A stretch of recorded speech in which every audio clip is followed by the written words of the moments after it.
সুপ্রিয় শিক্ষার্থী বন্ধুরা, এ পর্যায়ে আমাদের অনুশীলনী 2.1-এর অঙ্ক নম্বর 17 এটি নিয়ে আমরা হাজির হয়েছি।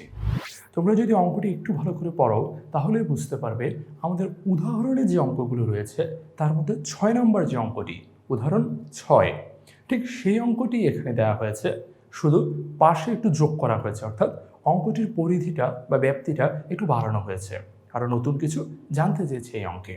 তো চলো দেখা যায় কি জানতে চেয়েছে এই অঙ্কে। প্রথমে বলা হয়েছে কোনো নির্দিষ্ট সময়ের মুনাফা আসল 5,600 টাকা এবং মুনাফা আসলের 5/2 মুনাফা বার্ষিক 8 টাকা হলে সময় নির্ণয় করো। অর্থাৎ এই অঙ্কে সময়টুকু নির্ণয় করতে বলা হয়েছে। এই যে সময়, এটুকু আমাদেরকে নির্ণয় করতে হবে। কিন্তু তুমি যদি একটু ভালো করে লক্ষ্য করো তাহলে দেখবে কোনো নির্দিষ্ট সময়ের মুনাফা আসল 5,600 টাকা, অর্থাৎ মুনাফা এবং আসল দুটিকে এক করে যে মুনাফা আসল সেটি আমাদেরকে এখানে বলে দেওয়া হয়েছে। কিন্তু এই অঙ্কে পুরোপুরি আসলটুকু কত, অর্থাৎ মুনাফা আসল থেকে আসলটুকু কীভাবে বের করতে হবে সেটুকু আমাদের আগে সমাধান করতে হবে। তারপর মুনাফা আসলের 5/2, অর্থাৎ মুনাফাটুকু আসলের কত অংশ হবে সেটি বলে দিয়েছে, কিন্তু মুনাফাটা সরাসরি বলে দেওয়া নেই, অর্থাৎ মুনাফা এখান থেকে বের করে আনতে হবে। তারপর মুনাফা বার্ষিক 8 টাকা, তার মানে হচ্ছে মুনাফার হারটি দেয়া রয়েছে, আর এগুলোকে ব্যবহার করেই পরবর্তীতে বের করতে হবে সময়টি। তো চলো বন্ধুরা আমরা বের করে ফেলি কত সময় লাগবে এই অঙ্কতে, দেখা যাক।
শিক্ষার্থী বন্ধুরা দেখতেই পাচ্ছ আমরা অঙ্কটি সমাধান করে ফেলেছি।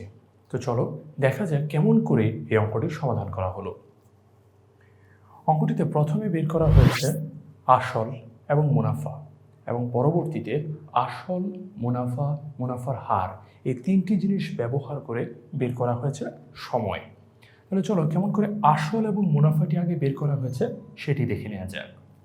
প্রথমে লেখা হয়েছে আমরা জানি আসল যোগ মুনাফা সমান সমান মুনাফা আসল। এই ক্ষেত্রে একটি জিনিস খুব ভালোভাবে খেয়াল রাখতে হবে, এখানে যে চিহ্নটি ব্যবহার করা হয়েছে এটি হচ্ছে হাইফেন। কেউ ভুল করে এটিকে বিয়োগ চিহ্ন ভেবে বসানো যেন, বাংলা ব্যাকরণের নিয়ম অনুসারেই এখানে হাইফেন হয়েছে। আচ্ছা, তাহলে আসল এবং মুনাফা এই দুটি যোগ করলে হয় হচ্ছে মুনাফা আসল, এবং আসল এখানে আসলই আমরা বসিয়েছি, মুনাফা প্রশ্নেই বলে দেওয়া হয়েছিল আমাদের যে মুনাফাটুকু সেটি হচ্ছে আসলের 5/2, তার কারণে মুনাফার পরিবর্তে আমরা লিখে দিয়েছি আসলের 5/2। এক্ষেত্রে মুনাফা আসল 5,600 টাকা। কেন? কারণ এই যে প্রশ্নে লেখা আছে মুনাফা আসল 5,600 টাকা, তার কারণেই আমরা এখানে লিখেছি মুনাফা আসল 5,600 টাকা। এরপর আমরা যে কাজটি করেছি এটি এই অঙ্কের সবচেয়ে গুরুত্বপূর্ণ পার্ট, 1 যোগ 5/2। এটি কোত্থেকে এসছে তোমরা খেয়াল করে দেখো। আসলের সাথে যদি 1 গুণ করো, আসলের সাথে তুমি যদি 1 গুণ করো তাহলে তুমি কি পাবে? তুমি আসলই পাবে। কোনো কিছুর সাথে যদি 1 গুণ করা হয় সেই জিনিসটুকুই পাওয়া যায়। তাহলে আসলের সাথে 1 গুণ করে এই আসলটুকু পাচ্ছি, আসলের সাথে 5/2 এটা গুণ করে পাচ্ছি আসলের 5/2, আর মাঝখানের এই প্লাস চিহ্নটুকু এইখানে প্লাস চিহ্ন হিসাবে রয়ে গিয়েছে। তাহলে বুঝতেই পারছো এই জায়গাটুকু থেকেই এই জিনিসটুকু এসছে। এবং এখানে যেহেতু ব্র্যাকেট দেওয়া হয়েছে তার কারণে এখানে গুণ চিহ্ন দেওয়া হয়নি।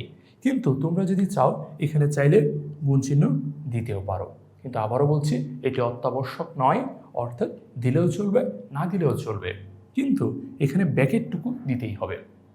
তুমি যদি ব্র্যাকেটটুকু দাও তাহলেই বোঝা যাবে যে এটা একসাথে রয়েছে, একসাথে পুরোটা আসলের সাথে গুণ আকারে রয়েছে। তারপর আমরা যেটি করেছি, এখানে ভগ্নাংশের যোগ হয়েছে।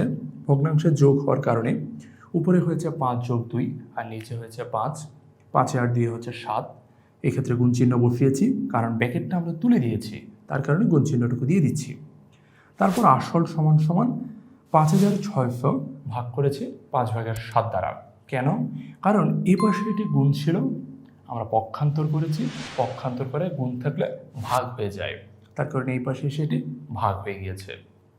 এরপর আমরা এখানে এসেছি, এখানে যে কাজটিকে করেছি, এই যে ভাগটুকু ছিল, ভাগটুকুকে এখানে গুণে পরিণত করেছি। এবং আমরা জানি ভাগ থেকে যখন এরকম গুণে পরিণত করি তখন নিচের যে পার্টটুকু থাকে, অর্থাৎ হরের যে পার্টটুকু থাকে, সেটি উল্টে যায়। তার কারণে আমরা এটি উল্টে দিয়েছি। আমরা 5কে উপরে পাঠিয়ে দিয়েছি, 5 ছিল নিচে, ওখানে 5 চলে গেছে উপরে। 7 ছিল উপরে, 7কে পাঠিয়ে দিয়েছি নিচে। অর্থাৎ যদি গণিতের ভাষায় বলি, লবকে হরে পরিণত করেছি, হরকে লবে পরিণত করেছি। তারপর এখানে সাধারণ কাটাকাটি হয়েছে। আমরা যদি একটু লক্ষ্য করি, 7 8 56, এখানে তাই হবে 800, আর 5 8 40, এখানে 40, আর বাকি দুটি শূন্য বসে যাবে। অর্থাৎ এখানে কাটাকাটি করে তুমি পাচ্ছ 4000 টাকা। এক্ষেত্রে খেয়াল করো, আসল হয়েছে 4000 টাকা। এবার মুনাফাটি বের করব। আমরা এখানে আগেই লিখেছিলাম আসল আর মুনাফা দুটি মিলে হয় হচ্ছে মুনাফা আসল, তাহলে আসলটুকু পেয়ে গিয়েছি। এখন এখান থেকে যে মুনাফা আসল 5600 টাকা থেকে আমি যদি 4000 বাদ দিই, তাহলেই আমি পেয়ে যাব আমার মুনাফাটি। 5600 থেকে তুমি যদি 4000 বাদ দাও, তুমি পাচ্ছ 1600 টাকা। তারপর দেয়া আছে মুনাফার হার আর সমান সমান 8%, আর 8% মানে হচ্ছে 100/8। এটি কোত্থেকে পেয়েছি? এটি এই যে এখানে লেখা ছিল, মুনাফা বার্ষিক শতকরা 8 টাকা হলে সেখান থেকেই আমরা 8%টুকু পেয়েছি। এখন সময় বের করতে হবে, তার কারণে আমরা লিখেছি আই সমান সমান PRN। যেহেতু এন জিনিসটি বের করতে হবে, তাই এনকে এক পাশে নিয়ে এসেছি, অন্যগুলোকে আরেক পাশে। PR এখানে গুণ আকারে ছিল, পক্ষান্তর করা এটি ভাগ হয়ে গিয়েছে। তারপর আই এর মান এই যে 1600 বসিয়ে দিয়েছি, পি এর মান 4000 বসিয়ে দিয়েছি, আর এর মান এইখান থেকে নিয়ে বসিয়ে দিয়েছি। তারপর আমরা আবার কাটাকাটি করেছি। কিভাবে দেখতে পারো, এই শূন্য কাটা, তারপর এই শূন্য কাটা, তাহলে থাকছে হচ্ছে নিচে 40 গুণ 8, 40 গুণ 8 হচ্ছে 4 8 32, আর একটা শূন্য আছে, তাই হচ্ছে 320, আর উপরে থাকছে 1600। 1600কে তুমি যদি 320 দিয়ে ভাগ করো, তুমি পাবে হচ্ছে 5। অর্থাৎ এই অঙ্কের যে উত্তর, সেটি হচ্ছে 5 বছর। আমাদেরকে সময় বের করতে বলা হয়েছিল, তাই নির্ণয় সময় হচ্ছে 5 বছর। আশা করি তোমরা পুরো অঙ্কটি বুঝতে পেরেছ। তোমরা নিজেরা অঙ্কটি আরও বারবার অনুশীলন করবে। যদি কোনো সমস্যা হয় জানাতে পারো কমেন্ট বক্সে। এই পর্যায়ে আমরা চলে যাচ্ছি পরবর্তী অঙ্কে। সবাইকে ধন্যবাদ।